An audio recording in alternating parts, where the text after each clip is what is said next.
Est-il temps de tout révéler maintenant? Oui, c'est cela. De quoi parlez-vous? C'est le secret dont nous parlions avant de partir? Tout à fait.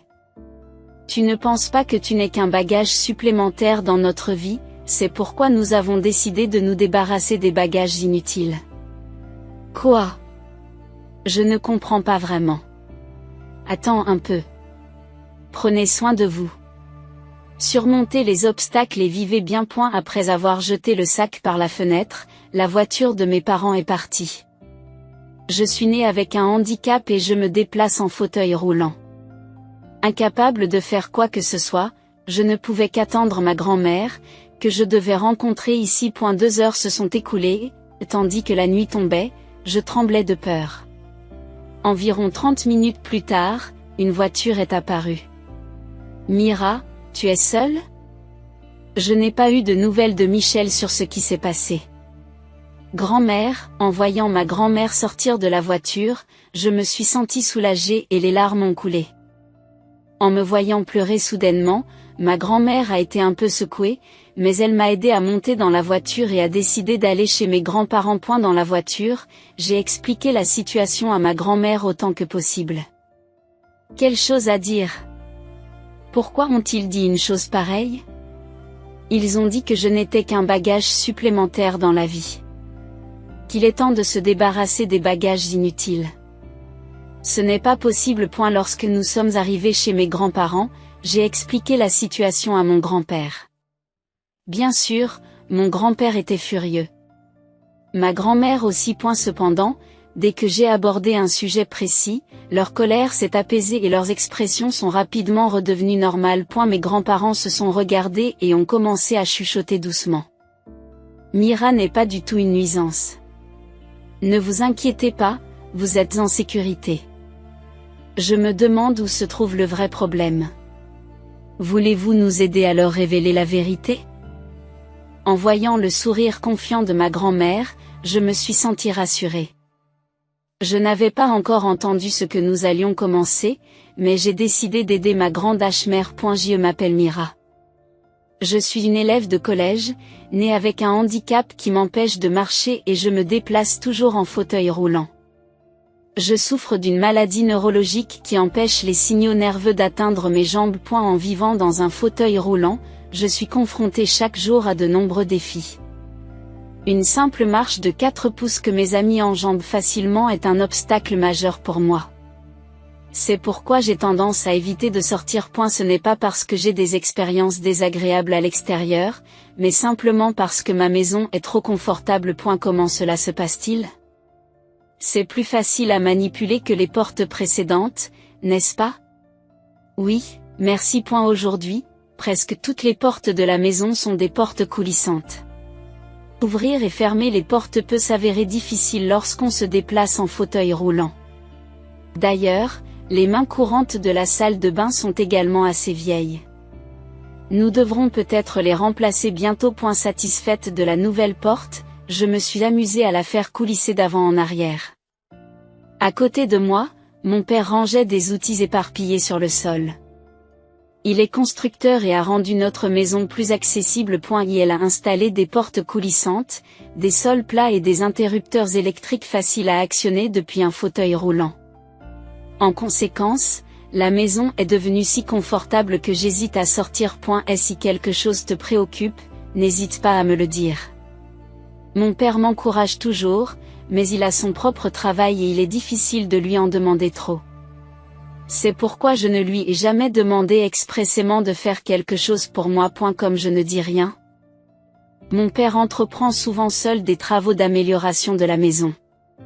Et chaque fois qu'il termine, il me dit de parler s'il y a un inconvénient, ce qui me fait sentir sa gentillesse à chaque fois. Cependant, même s'il me réprimande souvent, je ne demande jamais à mon père de faire des travaux. C'est en partie parce que je ne veux pas le déranger, et aussi parce que ma mère me dit que les difficultés financières sont dues au fait que tu as besoin d'un fauteuil roulant et que je ne peux pas travailler.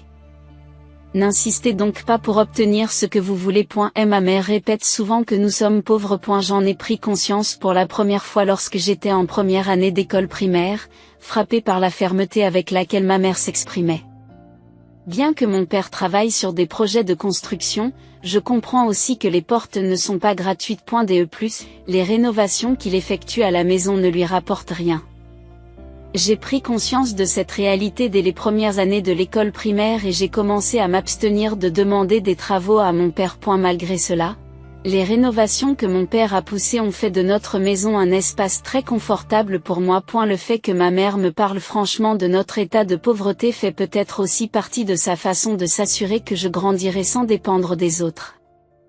Je croyais que mes parents m'aimaient. Mais je me suis rendu compte que cette croyance était due au fait que j'étais encore jeune et que je ne comprenais rien. À partir des grandes classes de l'école primaire, j'ai commencé à comprendre, petit à petit, les intentions de mes parents. Je pensais que j'étais aimée, mais il semble que ce ne soit pas vraiment le cas. Je vais charger ce bagage ici, alors s'il vous plaît, occupez-vous-en.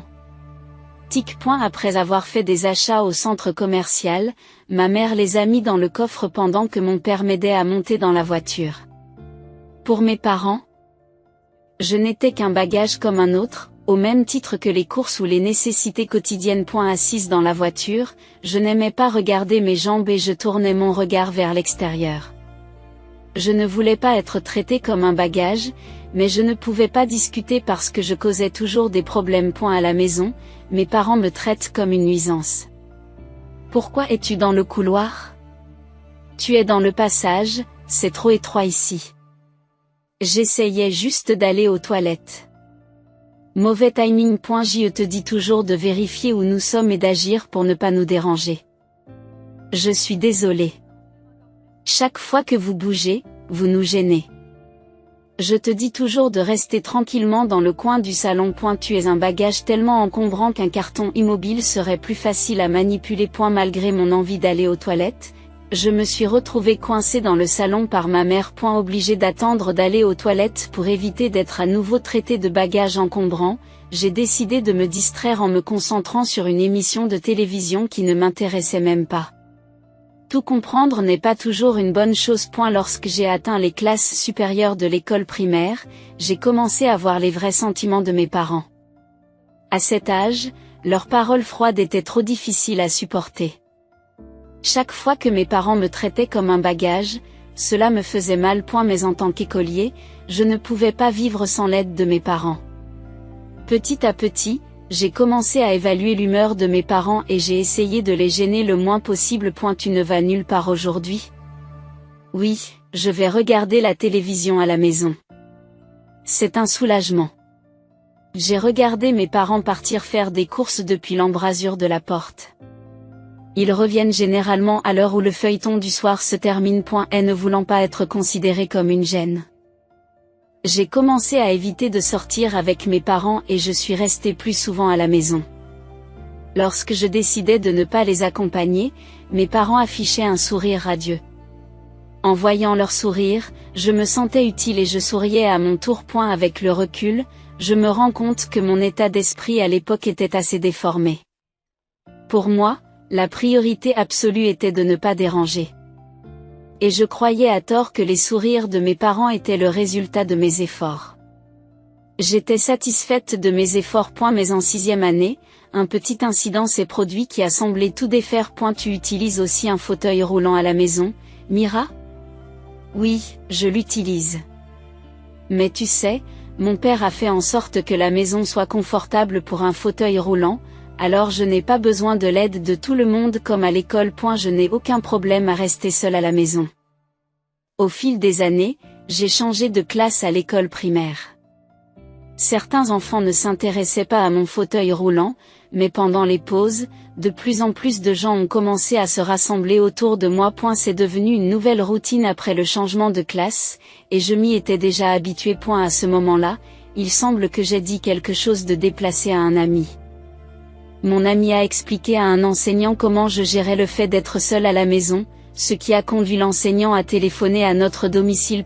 Si un élève de 6e année ne peut pas gérer le fait de rester seul à la maison, pourquoi l'école devrait-elle s'en mêler? Tout à fait. Pourquoi avez-vous parlé de rester seul? Ça a causé des problèmes. Je suis désolé. Il semble qu'un professeur ait averti mes parents qu'il est dangereux pour un enfant de rester seul à la maison tard le soir.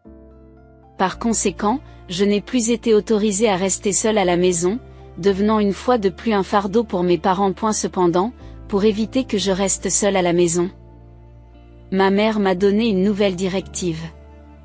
Je devais participer à un programme de service de jour après l'école. Qu'est-ce que c'est ? Ma mère m'a montré une brochure de l'établissement.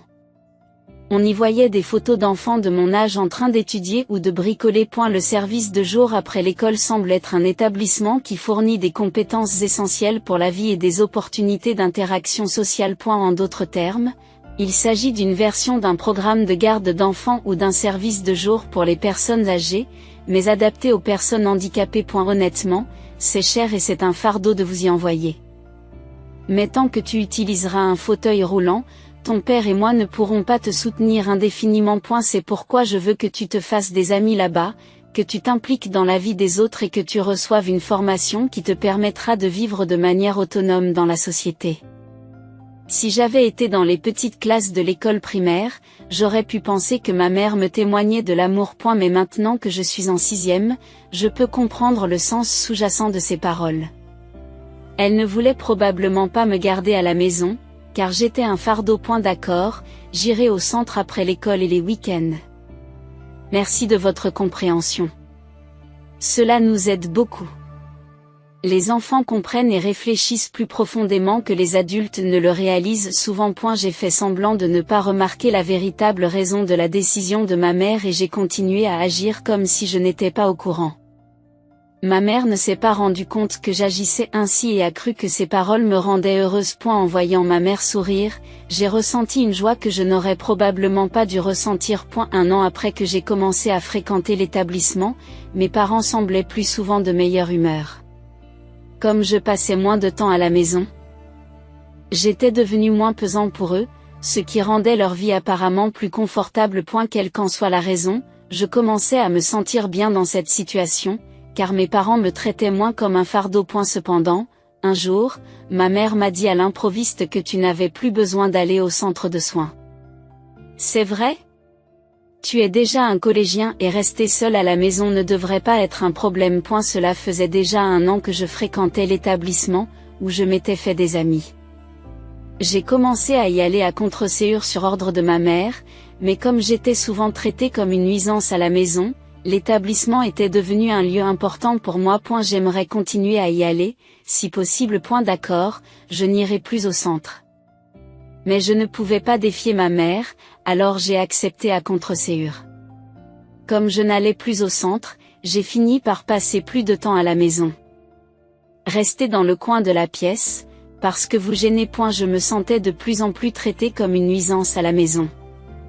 Je souhaitais parfois retourner dans l'établissement. J'ai décidé de demander subtilement à ma mère si je pouvais y retourner. J'ai pris l'habitude d'étudier dans l'établissement et je n'arrive pas à me concentrer à la maison. Un lieu d'étude n'est-il pas le même partout ? Je me demande ce que font mes amis de l'établissement aujourd'hui. Pourquoi ne pas les contacter ? Vous avez échangé vos coordonnées, n'est-ce pas ? Si ce n'est pas le cas, vous pouvez appeler l'établissement et demander. D'après la réaction de ma mère, il semblait qu'elle n'envisageait pas de me laisser retourner au centre. De manière inhabituelle, j'ai exprimé mon mécontentement face à sa réponse. Quelques mois plus tard, ma mère a semblé remarquer mon visage maussade et a soudain fait une suggestion agréable. Mira, pourquoi ne sortirais-tu pas avec ton père et moi aujourd'hui ? C'est vrai ? Où allons-nous ? C'est une surprise pour l'arrivée. À ce moment-là, j'ai eu l'impression qu'il s'agissait de l'événement le plus heureux de mes 13 années d'existence. Dans la voiture, on a posé sur mes genoux un sac lourd rempli de quelque chose. Qu'y a-t-il là-dedans ? Oh, pas question de l'ouvrir pour l'instant. Cela fait partie du plaisir quand nous arrivons. Je suis désolée. Je ne l'ouvrirai pas pour que vous puissiez vous détendre. À un moment où j'ai essayé d'ouvrir le sac, mon père, qui conduisait, s'est soudainement retourné et m'a arrêté bruyamment. Surpris par la voix forte de mon père, je me suis rapidement excusé. Alors que la voiture se mettait en route, j'ai regardé avec enthousiasme le paysage par la fenêtre. en me demandant où nous allions. Après environ 1 heure de route, j'ai réalisé que nous nous dirigions vers la maison de mes grands-parents maternels.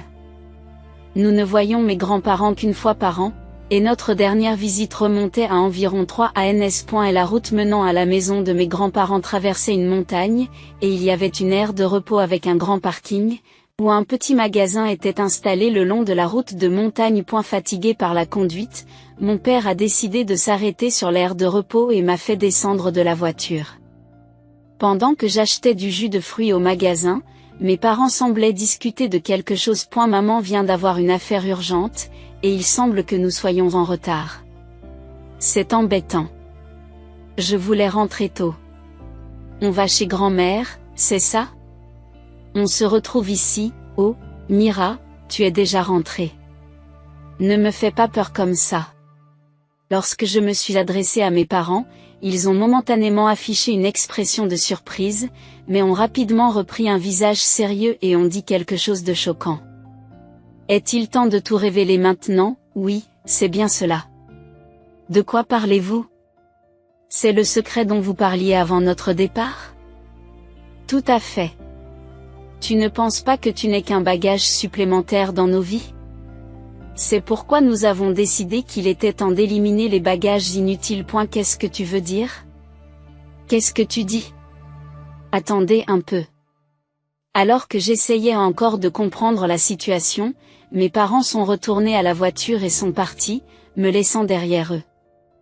Incroyablement, j'ai couru après la voiture qui s'éloignait, mais en vain. Cependant, mes cris de panique ont semblé les atteindre car la voiture s'est arrêtée un peu plus loin.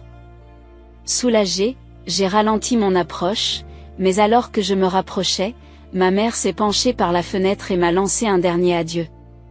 Prends soin de toi. Surmontez vos défis et vivez bien, a-t-elle dit en jetant le sac par la fenêtre et la voiture est partie. Laissée seule dans les montagnes, j'étais trop choquée pour bouger pendant un certain temps. Au bout d'un certain temps, réalisant que rester immobile ne servirait à rien, je me suis dirigée vers le sac que ma mère avait jeté. Je l'ai ramassé et j'ai regardé à l'intérieur, je l'ai trouvé rempli de vêtements avec une enveloppe posée sur le dessus. L'enveloppe contenait probablement une lettre, mais à ce moment-là, je n'avais pas la force de lire un message de mes parents. En regardant l'horloge de l'aire de repos, j'ai réalisé que c'était déjà le soir et que le crépuscule était sur le point de s'installer.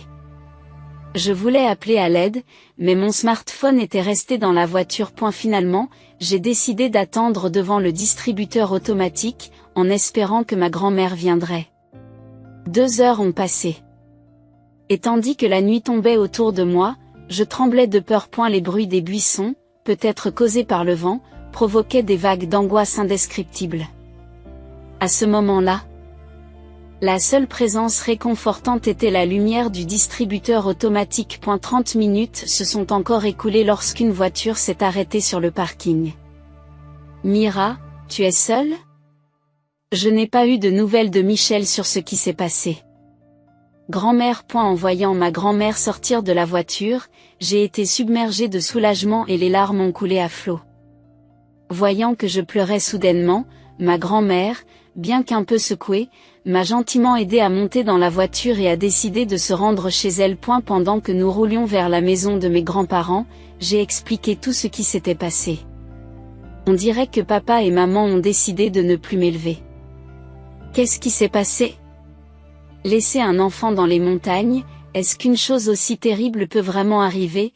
J'avais réagi de la même manière que ma grand-mère lorsque mes parents m'avaient abandonnée pour la première fois. Mais c'est bien ce qui s'est passé. Quelle chose à dire. Pourquoi ont-ils dit une chose pareille? Ils ont dit que je n'étais qu'un bagage supplémentaire dans la vie. Qu'il est temps de se débarrasser des bagages inutiles. Ce n'est pas possible. Ah oui, c'est vrai. Il y avait une lettre. Je n'ai pas encore eu le courage de la lire, alors j'ai tendu l'enveloppe à ma grand-mère. Elle a immédiatement garé la voiture sur le côté et a commencé à lire la lettre. Que dit-elle? C'est écrit très poliment qu'ils ne peuvent pas se permettre de t'élever pour des raisons financières et qu'ils nous demandent si nous pourrions nous occuper de toi pour un petit moment. Et la lettre disait que Louis était en voyage d'affaires aujourd'hui et que Michel devait l'accompagner, alors il voulait que nous nous occupions de toi pendant 3 jours. Mais il semble qu'ils aient en fait prévu de vous laisser ici bien plus longtemps. Où as-tu trouvé la lettre, dans le sac? Je vois. Ils ne voulaient pas être interrogés? Alors ils espéraient que vous trouveriez la lettre en arrivant chez nous. C'est pourquoi ils se sont arrangés pour qu'elle apparaisse après s'être occupée de Mira. Les suppositions de ma grand-mère semblaient tout à fait correctes, tout comme celles de sa fille. Elle comprend très bien ma mère. Après être arrivée chez mes grands-parents, ma grand-mère a tout expliqué à mon grand-père. En l'entendant, mon grand-père est devenu furieux et a dit « C'est terrible. Mira, tu ne devras jamais retourner là-bas. Tu vas rester ici pour toujours. Je ne te renverrai jamais chez eux. » En voyant la colère de mon grand-père, j'ai senti qu'il s'agissait d'une véritable affection. C'était tout à fait différent du sentiment que j'éprouvais lorsque je pensais être aimé par mes parents. J'avais toujours essayé de ne pas être un fardeau pour mes parents, mais je réalisais maintenant à quel point c'était faux. J'avais l'impression qu'une malédiction de mes parents avait été levée. Et la journée a été épuisante, car il s'est passé beaucoup de choses. Une fois arrivée chez mes grands-parents, je me suis endormie sans même avoir dîné. Le lendemain soir, un peu plus calme, j'ai parlé à mes grands-parents de ma vie avec mes parents. Ce n'était pas la première fois hier qu'on me traitait de bagage. Pourquoi ont-ils dit une chose aussi terrible? Vraiment, ils t'ont dit de t'asseoir tranquillement dans un coin? À quoi pensaient-ils? Chaque fois que je parlais des actions de mes parents, les visages de mes grands-parents devenaient rapidement rouges de colère. Mon grand-père a frappé la table avec colère, renversant le thé. J'ai ressenti une étrange joie à l'idée que mes grands-parents partagent ma colère contre mes parents. C'était différent des sentiments que j'éprouvais à l'égard de mes parents, et j'ai pensé que c'était quelque chose que je pouvais accepter en toute sécurité. Cependant, lorsque j'ai mentionné un certain fait, leur colère a disparu instantanément et leurs expressions se sont calmées. J'ai été vraiment choquée lorsqu'ils m'ont dit de ne pas retourner au centre parce que j'y étais allée pendant une année entière. 1 an dans ce centre. Oui, c'était comme un programme après l'école. Je comprends, mais tous les jours pendant 1 an. Oui, j'y allais presque tous les jours. Il y a quelque chose qui ne va pas. En entendant cela, mes grands-parents se sont regardés et ont commencé à chuchoter. Il semblait qu'ils sentaient que quelque chose n'allait pas dans mon histoire. Ils ont expliqué les choses d'une manière qu'un collégien comme moi pouvait comprendre. Après avoir entendu leurs explications, je ne pouvais plus considérer mes parents comme des parents. Ce que mes parents appelaient des bagages signifiait que je n'étais qu'un accessoire gênant. Mira, tu n'es pas du tout une nuisance. Ne t'inquiète pas, tu es en sécurité. Je me demande où se trouve la véritable nuisance. Allez-vous nous aider à leur révéler la vérité? Le sourire confiant de ma grand-mère m'a réconforté. Je n'avais pas encore entendu les détails du plan, mais j'avais déjà décidé de coopérer avec ma grand-mère. Cela faisait 3 semaines que j'avais emménagé chez mes grands-parents et je m'habituais peu à peu à la vie ici. Aujourd'hui, mes grands-parents avaient pris leur journée de travail et nous prenions le thé ensemble dans un cadre détendu. Alors que je savourais la chaleur du thé, me demandant si cette vie paisible allait continuer, une voix forte a soudain retenti depuis la porte d'entrée. La voix s'est progressivement approchée du salon où nous nous trouvions. « Eh, tu es là, qu'est-ce que tu as fait ?» Mes parents ont fait irruption dans le salon où nous étions assis et ont commencé à crier de colère. Ils étaient tellement furieux qu'ils avaient du mal à trouver les mots justes. Leur visage était un mélange de colère et de panique. À la limite de la folie. Mes grands-parents et moi avons bien compris leur état, et nous avons continué à siroter calmement notre thé sans être dérangés. Cependant, la colère de ma mère s'est intensifiée et elle nous a grondé encore plus fort qu'avant. Cette situation va nous causer de sérieux problèmes. Que allez-vous faire? Ne faites pas de bruit. Nous vous entendons même sans les cris. Mes parents ont été déconcertés car ils ne s'attendaient pas à ce que je leur dise de se taire et ils m'ont regardé, les yeux écarquillés de surprise. Maintenant, libéré du contrôle de mes parents, j'étais en mesure de dire ouvertement ce que je pensais, ce qui contrastait fortement avec ce que j'étais lorsque je vivais avec eux. Grand-mère, quelle est la situation actuelle avec papa et maman? Vos actions ont causé des problèmes.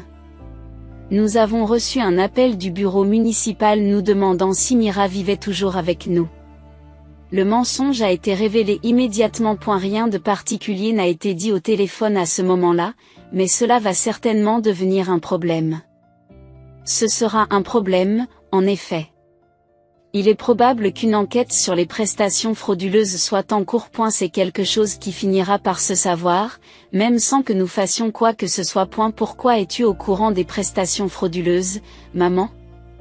Bien que je comprenne que les prestations frauduleuses constituent un problème, la gravité de la question n'était pas tout à fait claire pour un collégien comme moi. Mes parents transpiraient, des perles de sueur perlant sur leur front, bien qu'il ne fasse pas particulièrement chaud. Lewis était déjà venu nous emprunter de l'argent parce que son travail ne marchait pas bien, tu te souviens, tu as dit que tu ne voulais pas travailler et que tu voulais continuer à être une femme au foyer, alors nous lui avons dit de trouver un emploi et nous l'avons renvoyé. Oui. Je me souviens de ce qui s'est passé. J'ai toujours pensé que ma mère disait que nous étions pauvres pour m'empêcher d'être gâtés ou de demander trop.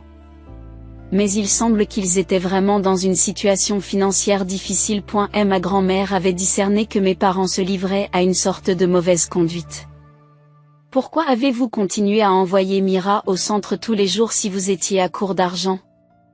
Ce centre coûte plus de $10 par visite, n'est-ce pas ? Oui, nous avions des difficultés financières, c'est pourquoi nous avons continué à envoyer Mira dans ce centre pour l'aider à développer ses compétences sociales. Mais dites la vérité. N'essayez-vous pas simplement de vous faciliter la vie en envoyant Mira dans cet établissement ? Vous avez arrêté au bout d'un an pour des raisons financières, n'est-ce pas ? Oui, nous avons manqué de fonds et nous n'avons pas pu continuer avec le centre. Cela pose-t-il un problème ? Oui, il y a un problème. Même après que Mira a cessé de fréquenter l'établissement, vous avez continué à prétendre qu'elle y allait pour recevoir des prestations d'invalidité, n'est-ce pas ? La remarque de ma grand-mère était tout à fait pertinente. Ma mère a essayé de répliquer, mais n'a pas trouvé les mots justes. Les frais de l'établissement que j'ai fréquenté s'élevaient à un peu plus de $10 par visite, comme l'a dit grand-mère. Ce coût est censé être couvert en grande partie par la subvention, qui est à la charge des usagers. Mes parents avaient reçu ces fonds de manière frauduleuse en mentant sur ma fréquentation de l'établissement. Sachant que vous pouviez continuer à recevoir des allocations d'invalidité même si Mira ne fréquentait pas l'établissement, vous avez probablement pensé qu'il n'était pas nécessaire de la garder à la maison. Comme vous pouviez obtenir l'argent sans l'envoyer au centre, vous l'avez laissé avec nous. Vous épargnant ainsi des ennuis tout en continuant à percevoir l'argent. C'est typique de vous de toujours choisir la solution de facilité. C'est pourquoi vous avez incité le bureau à enquêter sur nous.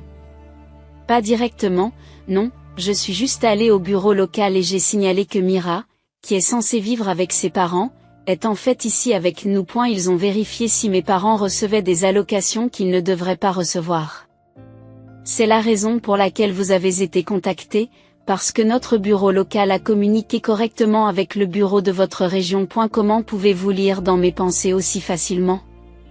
Depuis combien de temps pensez-vous que je suis mère ? Une vraie mère peut lire dans les pensées de son enfant. Ce n'est pas étonnant que tu sois perplexe, tu n'as pas agi comme une vraie mère, donc tu ne peux pas comprendre les sentiments de Mira. En entendant les paroles de ma grand-mère, j'ai réalisé que c'était à cela que ressemblait la vraie parentalité. Ma mère, bouleversée par les paroles de grand-mère, s'est effondrée sur place. Mon père était encore debout, mais grand-père lui faisait face. Vous êtes tous les deux habillés de façon très chic aujourd'hui. Michel porte un sac de luxe et Louis, cette montre est également très belle. Les avez-vous achetés avec l'argent des prestations frauduleuses ? Non, j'ai acheté ça avec mon propre argent. Oh, n'étiez-vous pas pauvre avant les allocations frauduleuses ? Si vous aviez de l'argent pour des vêtements coûteux, vous pouviez vous les offrir. Vous n'utilisiez certainement pas les allocations d'invalidité et de pension alimentaire de Mira comme argent de poche. En fait, j'ai acheté cette montre récemment et j'ai eu du mal à me payer les vêtements. Les faibles excuses étaient claires, même pour le collégien que je suis. Grand-père me regarde et sourit, décidant de me laisser porter le coup de grâce.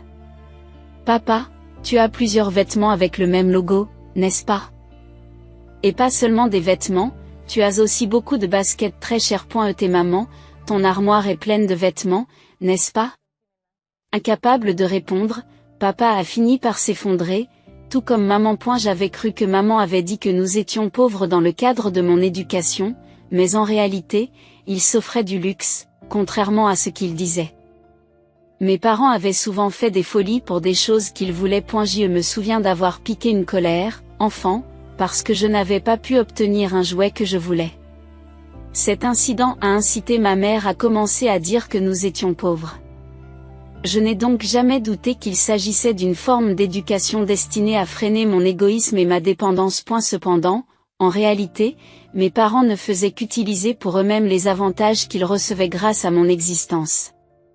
D'une certaine manière, c'est ma présence qui assurait la subsistance de notre foyer. Le véritable fardeau, c'était mes parents eux-mêmes. Tout était de notre faute. Mira, je suis vraiment désolée. À partir de maintenant, j'agirai vraiment comme une mère, alors rentrons ensemble à la maison. Ma mère s'est excusée auprès de moi, les larmes aux yeux, semblant avoir changé d'avis. Si c'était l'ancienne moi, j'aurais pu être trompée et croire ces paroles. Vous pensez donc que si nous allons ensemble au bureau et que nous témoignons que nous vivons ensemble sans problème, l'enquête pourrait être arrêtée et nous pourrions être sauvés par ce dernier espoir. Comment peux-tu avoir des connaissances aussi solides que celles d'un collégien? Je pensais que tu obéirais comme d'habitude. En fait, je n'avais pas beaucoup réfléchi de mon côté. C'est grâce à l'avertissement de grand-mère. Sache que tes parents pourraient essayer de te reprendre sous un prétexte quelconque. Surtout s'ils te demandent de les accompagner au bureau. Il y a peut-être un plan derrière tout ça. J'ai déjà dit tout ce qu'il fallait au bureau, alors je ne vois plus aucune raison de t'accompagner. Même si on me le demande, je m'en tiendrai au fait et ne changerai pas mon histoire. Aidez-nous. Si vous nous accompagnez, il y a peut-être un moyen de nous sauver. Tu vas vraiment abandonner tes parents? Vous êtes sans cœur. Ça suffit. Vous demandez à Mira de vous aider avec vos revendications frauduleuses. Après avoir laissé Mira dans les montagnes, vous ne cherchez de l'aide que lorsque vous êtes en difficulté. N'est-ce pas trop audacieux? Mes grands-parents étaient furieux contre mes parents et ont essayé de les chasser de la maison. Mais mes parents étaient jeunes et ne se laissaient pas faire par mes grands-parents âgés. En fauteuil roulant, je ne pouvais pas aider physiquement mes grands-parents, alors je les ai soutenus d'un regard froid. Remarquant mon regard, mes parents se sont soudain calmés et ont quitté la maison de mes grands-parents. Après le départ de mes parents, mes grands-parents et moi avons dégusté une tasse de thé fraîchement préparée et avons repris notre week-end paisible. Finalement, mes parents ont été arrêtés pour avoir perçu frauduleusement des allocations. Une enquête plus approfondie a également révélé qu'ils avaient abusé des subventions. Mon père avait rénové notre maison afin de la rendre plus accessible pour moi, et la plupart de ces coûts étaient censés être couverts par des subventions, jusqu'à 2/3. On a découvert qu'il avait gonflé les coûts réels des projets de construction par l'intermédiaire de son entreprise de construction et qu'il avait utilisé les subventions supplémentaires pour ses dépenses personnelles. J'avais cru que mon père s'appliquait à améliorer notre maison. Mais il s'est avéré qu'il ne faisait que gagner de l'argent supplémentaire. Le montant total de l'argent obtenu frauduleusement s'élève à environ $50 000. Et la perception frauduleuse de prestations est considérée comme une fraude, et on m'a dit que le fait de ne pas rembourser cet argent pouvait donner lieu à des poursuites pénales. Bien que j'ai du mal à comprendre l'ampleur de cette somme, elle représente un montant important pour mes parents qui ont des difficultés financières. Ils ont réussi à réunir l'argent et à le rembourser, mais il s'agissait d'un emprunt, et ils doivent donc encore une somme importante. Bien que l'argent ait été remboursé, le crime demeure. Ils ont évité la prison mais ont été mis à l'épreuve, ce qui signifie qu'il y a toujours un risque d'incarcération à l'avenir. Je pensais que seules les personnes en prison étaient appelées des criminels, mais depuis qu'ils ont reçu un verdict de culpabilité, ma grand-mère m'a expliqué que mes parents sont officiellement reconnus comme des criminels. Désormais reconnus comme criminels, ils ne peuvent plus espérer de crédibilité sociale, ce qui a conduit mon père à devoir cesser l'exploitation de son entreprise de construction. Depuis lors, mes parents ont cherché du travail, Mais les stigmates de la criminalité pèsent lourd et ils n'ont pas réussi à trouver un emploi stable. Ils parviennent actuellement à joindre les deux bouts grâce à un travail journalier tout en s'efforçant de rembourser leurs dettes. Je suis officiellement devenue une famille avec mes grands-parents et j'ai commencé à vivre avec eux.